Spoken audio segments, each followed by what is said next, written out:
Hey guys, Dylan from Noble Records coming at you with another video. Wanted to do one about this crazy dig I went on the other day. It wasn't one that I got a bunch of really crazy stuff or anything like that, but it was just weird. It was a wild thing. This guy called me and said, you know, I've got about 1,000 records, some really amazing stuff in here. You should come check them out. And so I did, and this is kind of what I found. And it was in a shed. The records have been in the heat in the shed for decades. And so I'll show you what came of it. Not a whole lot, but some came of it. So before we get started, if you haven't already, hit that subscribe button. Follow us on here. Hit the like button. I know it's crazy, but it helps me out. Shoot me a comment. I'd love to hear from you guys. And follow us on Instagram at Noble Records, where we have a record store in Matthews, North Carolina. Love keeping up with you guys. And also, a lot of people have asked these mugs, the new Noble Records mugs. We have these on our website. The link is below. It's Noblerecordstore.com. We've got a bunch of different merch, t-shirts and mugs and record weights and all kinds of stuff. But anyway, so like I said, the guy called me and he's like, you know, if you want to come by, and I've been so slammed, I have not had time.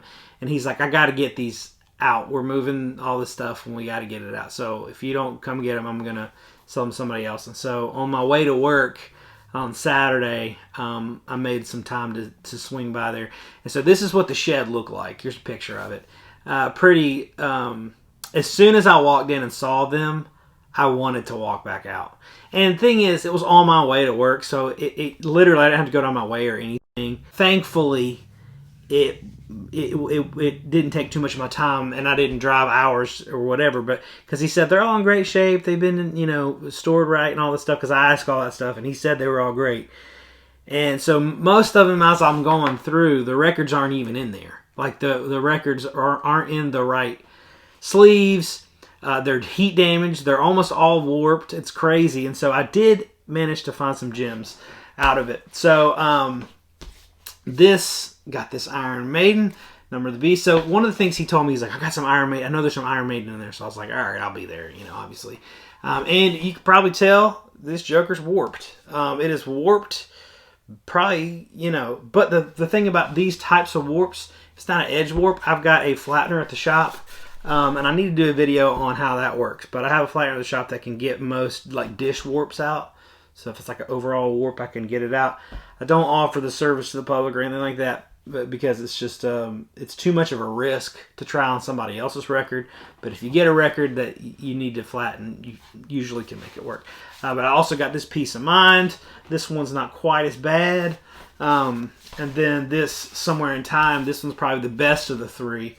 This one's not bad at all. So they're a little dusty. They need to be cleaned up. But the discs themselves are probably VG Plus or better, other than it being a little bit of a bow, you know. And then you just got to get it in there, flatten that Joker, and then you're good. So if I didn't have a flattener, I probably wouldn't have bought much, because almost everything, like I said, was stored improperly or warped. And I get a lot of people that they're like, well, I wouldn't even look at records like that because they've not been, you know.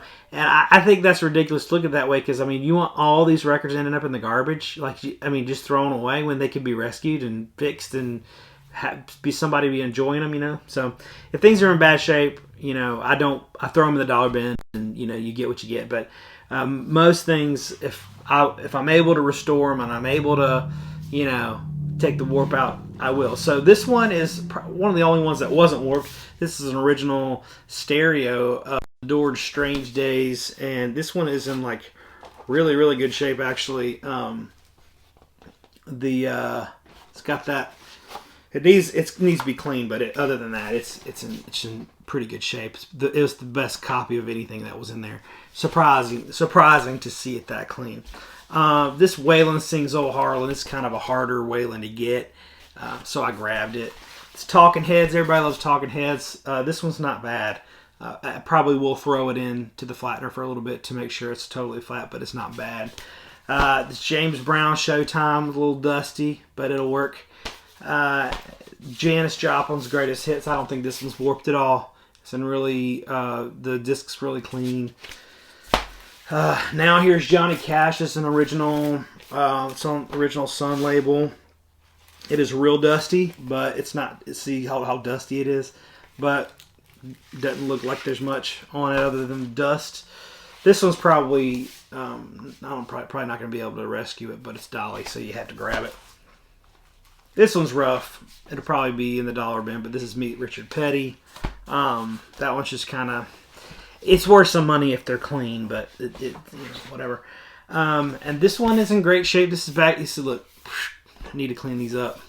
But Bad Company, it's one everybody always wants. Got a little police action.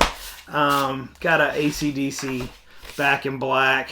That's seen better days. But, you know, a lot of times young kids come in the shop and they want a $3 or $5 record. And if I got some good classic rock that just crackles a little, they don't care. And this is one that gets slept on, I feel like, a good bit. This one's not warped or anything. Pretty decent shape. This is Gunfighter Ballads, Marty Robbins. This is a tremendous record. Really great songs on here. Great songwriting. Marty Robbins is amazing. Love him. This is the one out of the whole bunch that is the best, I think. This is Here's Little Richard. And when I saw it, I was like, you know, like he did. But this is an original 57 press. There are 2 label variations in 57. So this is the second label variation, but it's still a 57. And it is super clean. I've got a copy of the first label variation, but this is one you just don't ever see. And when you do see them, they're trashed. This one was actually in pretty good shape. It just had a little bit of a bow to it. Threw it in my flattener, and it flattened perfect. So it's perfectly flat. Great copy. So the whole trip was worth it just for this one record, I think. Because you just never see them. And, you know, to get another one out there in the world is great. And that makes me happy to do that. So when I'm digging through the records, I'm sitting here thinking, this is not financially viable to do this. Like, I'm not making any money here. I mean, not really. Maybe just a little bit. More than anything, I got to flatten all these things and clean them all up and all that stuff. And by the time it takes me to drive out there, find this stuff, go through everything, flatten everything out, clean everything up, and put it out. And then even still, you know, a lot of them I'll discount. And they won't be very expensive. You're not making a lot of money in the end. It's a labor of love. I got lucky with the Little Richard. That one is worth a little bit. Makes everything feel a little bit better. But when I was digging through it, I was thinking, you know, a lot of guys, they go out and they play golf and they spend time on a golf course, or they go out and they spend time or money fishing or whatever, which I'll go fishing every once in a while. But this is my thing. This is what I like doing. This is my golf course. This is, you know, a hobby that I have, and it brings me joy to find records in a shed somewhere. And, you know, I do have a lot of people that you shouldn't even look at records that are stored bad. Well, I don't agree. I think that you know, if we can rescue them and get them on people's turntables, then I think that's a good thing. So anyways, thank y'all for watching. Shoot me a comment. Let me know what you think. And hopefully you enjoyed this video. If you did, hit the subscribe button. Follow us on Instagram. And we will see you next time.